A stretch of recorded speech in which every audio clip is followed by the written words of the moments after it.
आज के हमारे इस वीडियो का topic electrical most important interview question के ऊपर है। मतलब आज के इस वीडियो के नाम इलेक्ट्रिशियन से पूछे जाने वाले महत्वपूर्ण इंटरव्यू क्वेश्चन के ऊपर बात करेंगे।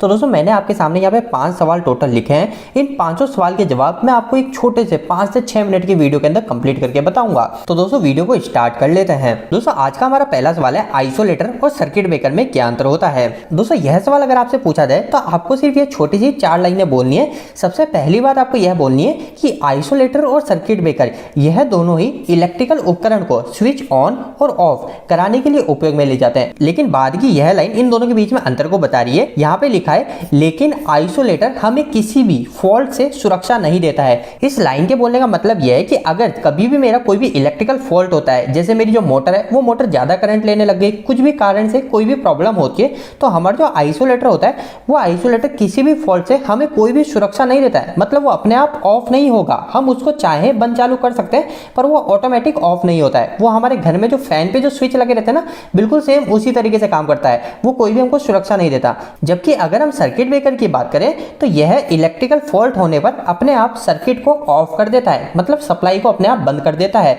और हमको सुरक्षा मिल जाती है। सर्किट ब्रेकर के अंदर दोस्तों कौन कौन से उपकरण आते हैं तो हम सभी को पता है, जैसे हमारी एमसीबी होती है, एमसीसीबी होती है, एसीबी, यानी जिनके भी लास्ट में सीबी आ रहा है ना, वो हो गए हमारे सर्किट ब्रेकर। तो अब आपको पता चल गया आइसोलेटर और सर्किट ब्रेकर में क्या अंतर होता है। इसके बाद में दोस्तों हम सेकंड और थर्ड क्वेश्चन की बात कर लेते हैं। हमारा सेकंड क्वेश्चन यह बोल रहा है कि फेस वोल्टेज और लाइन वोल्टेज आखिर इन दोनों में क्या अंतर होता है। और तीसरे नंबर का क्वेश्चन हमारा यह है कि फेस करंट और लाइन करंट में क्या अंतर होता है। इस तीसरे सवाल का जवाब काफी कम लोगों को पता रहता है। वैसे इस क्वेश्चन के ऊपर मैंने ऑलरेडी एक डेडिकेटेड वीडियो बना रखा है। अगर आप इसको डिटेल में समझना चाहते हैं तो इसी वीडियो के मैं एंड स्क्रीन में लिंक डाल दूंगा, आप वहां से वो वीडियो देख लीजिएगा। अभी हम दूसरे और तीसरे क्वेश्चन के आंसर की बात कर लेते हैं। दोस्तों सबसे पहले हम दूसरे सवाल की बात कर लेते हैं कि फेस वोल्टेज और लाइन वोल्टेज में क्या अंतर होता है। तो यहां पर इसका आंसर लिखा हुआ है, जब भी हम किसी एक फेस वायर और साथ में किसी भी न्यूट्रल या फिर अर्थ के बीच में वोल्टेज को मेजर करते हैं तो वह हमारा फेस वोल्टेज कहलाता है। मतलब कि दोस्तों जैसे ये आर वाई बी, ये 3 लाइन हो गई मेरी, आर वाई बी, ये 3 फेस हो गए।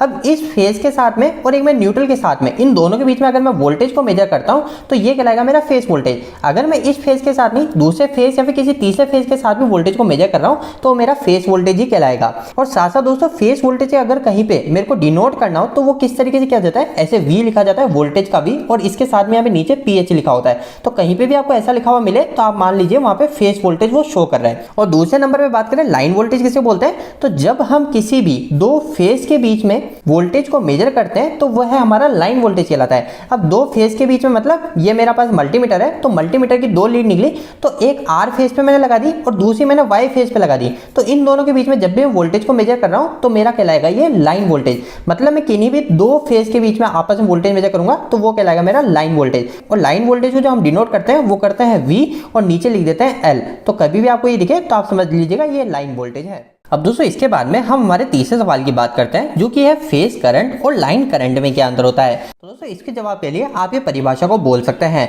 कभी भी आपसे फेस करंट के बारे में पूछा जाए तो आप बोलेंगे जब हम किसी फेस वाइंडिंग से बहने वाले करंट को मेजर करते हैं तो वह फेस करंट कहलाती है। दोस्तों इसी के साथ में आप चाहें तो एक लाइन को ऐड कर सकते हैं कि जो फेस करंट होता है वो हम 3 फेस की वाइंडिंग के अंदर ही उपयोग में लेते हैं। वैसे यह लाइन बोलना इतना इंपॉर्टेंट नहीं है, आप सिर्फ इतनी सी लाइन बोलेंगे तो भी आपका काम हो जाएगा। इस लाइन के कहने का मतलब यह है कि जैसे कि ये मेरी एक वाइंडिंग है, इस वाइंडिंग में इधर से मेरा R फेस मिल रहा है और इधर से मेरा Y फेस मिल रहा है, तो अगर मैं इस वाइंडिंग का इस जगह जाके करंट को मेजर करता हूं तो वो कहलाता है मेरा फेस करंट। तो इस पॉइंट का आगे से आपको ध्यान रखना है। और कभी भी हम फेस करंट को कहीं पे शो करते हैं तो वो करते हैं I और नीचे लिख देते हैं PH। I का मतलब होता है करंट और PH का मतलब हो गया फेज, तो ये हो गया फेस करंट। सेकंड है दोस्तों लाइन करंट किसे बोलते हैं। तो लाइन करंट तो काफी सिंपल है, जब हम डायरेक्ट हमारे फेस वायर, मतलब जो हमारे सप्लाई वायर होते हैं उसके करंट को मेजर करते हैं तो वह हमारा लाइन करंट होती है। मतलब कि जैसे हमारे घर के अंदर एक फेस और न्यूट्रल आ रहा है तो अगर मैं इस फेस में जाके करंट को मेजर करूंगा तो वो कहलाएगा मेरा लाइन करंट। और अगर हमारे पास सप्लाई RYB 3 फेस के अंदर है तो अगर मैं इस फेस के अंदर डायरेक्ट जाके करंट को मेजर करूंगा तो वो कहलाएगा मेरा लाइन करंट। तो अब आपको क्लियर हो गया होगा लाइन करंट किसे बोलते हैं। हम डायरेक्ट सप्लाई लाइन में जाके करंट को मेजर करें तो वो कहलाएगा लाइन करंट। और फेज करंट किसे बोलते हैं, जब हम पर्टिकुलर किसी फेज फाइंडिंग में जाके करंट को मेजर करते हैं तो वो कहलाता है मेरा फेज करंट। अब दोस्तों आखिरी के अंदर हमारे दो मुख्य और छोटे छोटे सवाल बचते हैं। चौथे नंबर का सवाल है कि हमारा किलोवाट बड़ा होता है या एचपी। तो सिंपल सी बात दोस्तों, हमारा जो किलोवाट होता है वो किलोवाट एचपी से बड़ा होता है। किसमें कितने वॉट होते हैं, तो आपको एक ये बात का ध्यान रखना है कि एक किलोवाट के अंदर हमारे 1000 वाट होते हैं, जबकि एक एचपी के अंदर 746 वाट होते हैं। तो इससे भी हमको पता चलता है कि किलोवाट हमारा एचपी से बड़ा होता है, क्योंकि इसमें हमारे वॉट भी ज्यादा है। अब दोस्तों इसी के बाद में हमारा आज का पांचवा और आखिरी सवाल बचता है, जो कि है ओम्स लॉ क्या है और यह क्यों जरूरी है। दोस्तों इस पांचवें सवाल के जवाब से पहले आप मुझे जरूर बताइए कि इस तरीके की वीडियो मैं आगे भी बनाऊं क्या, इसके पार्ट 2 पार्ट 3 सीरीज, ताकि आपके 6 से 7 मिनट की वीडियो के अंदर ही इंटरव्यू में पूछे जाने वाले मुख्य 5 सवाल क्लियर हो जाए। और दोस्तों साथ साथ आप कमेंट बॉक्स में आपके क्वेश्चन भी रखिएगा, ताकि मैं अगले वीडियो के अंदर उस क्वेश्चन को भी ले सकूं। तो दोस्तों सबसे पहले आखिर ओम्स लॉ क्या है। तो ओम्स लॉ एक नियम है। नियम का मतलब ये होता है कि जो भी चीजें हो रही है वो इस नियम के ऊपर ही आधारित है और इस नियम से ही पूरी हो रही है।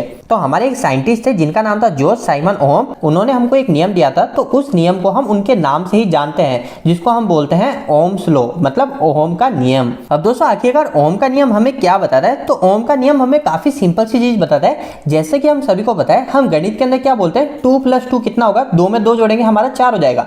2 के अंदर मल्टीप्लाई 3 का करेंगे तो वो हो जाएगा 6। मतलब इसमें जो प्लस है, ये गुणा है, ये आपस में इनके दोनों के बीच में संबंध को बता रहा है कि अगर मैं इन दोनों को जोड़ दूंगा तो 4 हो जाएंगे, इन दोनों को मल्टीप्लाई कर दूंगा तो 6 हो जाएंगे। तो यही चीज हमारे इलेक्ट्रिकल के अंदर जो महत्वपूर्ण 3 चीजें है, एक हो गई वोल्टेज, एक हो गई हमारा करंट और एक और होती है हमारा रेजिस्टेंस। ये तीनों चीजें हमारे इलेक्ट्रिकल की सबसे महत्वपूर्ण चीज है। तो इन तीनों के बीच में जो संबंध है, वो संबंध हमारे जॉर्ज साइमन ओहम ने बताए थे, और वो जो संबंध बताए थे वो हमको ओम्स लॉ के अंदर बताए थे। अब इस संबंध के अंदर उन्होंने हमें क्या बताया था, तो उन्होंने बताया था कि कभी भी हम करंट और रेजिस्टेंस इन दोनों को आपस में मल्टीप्लाई कर देते हैं ना, तो हमारी जो वैल्यू आ जाती है वो आ जाती है हमारे वोल्टेज की वैल्यू। तो आगे से अगर कोई भी आपसे ये क्वेश्चन करे कि आखिर ओम्स का नियम क्या है, तो आपको सिर्फ यह सिंपल सी लाइन बोलनी है, Ohm's law show the relationship between voltage, current and resistance in an electrical circuit. मतलब ओम का जो नियम होता है वो रिलेशनशिप, मतलब संबंध को बताता है, वोल्टेज, करंट और रेजिस्टेंस इन तीनों के बीच में क्या संबंध है, जो कि बताता है वो एक इलेक्ट्रिकल सर्किट के अंदर। तो यही चीज है हमारा ओम का नियम। और अगर वह पूछे कि ओम्स लॉ का फॉर्मूला क्या है, तो आपको बोलना है V = I × R। मतलब मैं करंट और रेजिस्टेंस को मल्टीप्लाई करूंगा तो मेरी जो वैल्यू आएगी वो आ जाएगी वोल्टेज की वैल्यू। तो दोस्तों मैं उम्मीद करता हूं कि आज के इस वीडियो के माध्यम से आपको कुछ बेहतर जानकारी मिली होगी। आपको ये वीडियो कैसा लगा, इस वीडियो को लाइक करके जरूर बताएं। अगर आपको कोई भी सवाल इस वीडियो के प्रति इलेक्ट्रिकल से उठा तो आप मुझे नीचे कमेंट बॉक्स में कमेंट करके पूछ सकते हैं। इलेक्ट्रिकल की वीडियोस अगर आप हिंदी में देखना पसंद करते हैं, आज ये मेरे चैनल को सब्सक्राइब कर लीजिए। आज के लिए इतना ही, धन्यवाद।